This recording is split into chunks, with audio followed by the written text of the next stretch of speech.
Harvey Stephenson, sometimes better known by my middle name, Hugh, in Cayman.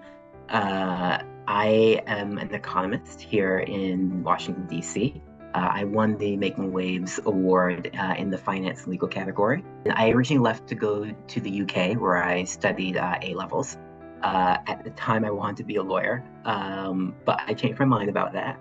I decided that I really loved economics and came over to the US, finished grad school here, and then got my first job out here in the US as well. I do love to go back to Cayman and go back every year. My family, of course, is all still there, but I'm glad to have this connection to Cayman again. When I initially left Cayman and moved to the UK, you're far away from home, you're far away from friends. You obviously feel vulnerable and very removed. Things that you're used to doing, spending certain occasions with your family, with friends. That's not happening as much.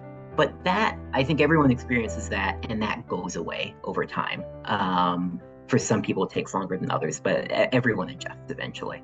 I think when I started to realize there was a much bigger issue was, as I moved along in my career in education, I met more and more people who had deep social networks in the UK or in the US that I realized that I did not have because I was not in Cayman anymore. And learning how to cope with that and build your own social network overseas was how I learned to cope with that. And I learned that it was probably the most fundamental challenge, because when you're in Cayman, if there's something you want to do, even if you don't know the person, you know someone who knows that person. It's a very, very small place.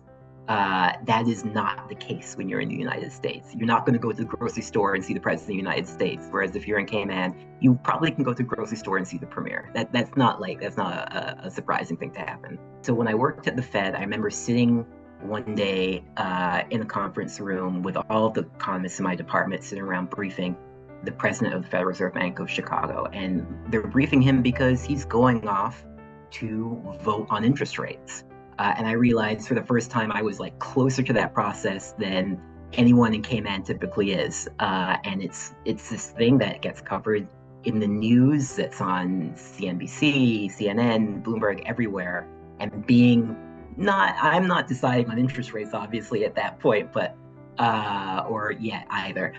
But being that close to the process was a pretty big moment for me, even though it wasn't necessarily a moment that was about me. Just being there, I think, and being close to the whole center of everything was a highlight for me. Well, I am now an economic forecaster. Originally started as a modeler, building statistical models, but now as an economic forecaster, in the particular environment we're in, every time we open up a new economic forecast, the world has completely changed from the last time that we did it. So I don't quite know what's ahead. I am very excited to see how things evolve. But I'm settling in my career, and I'm looking forward to how things go.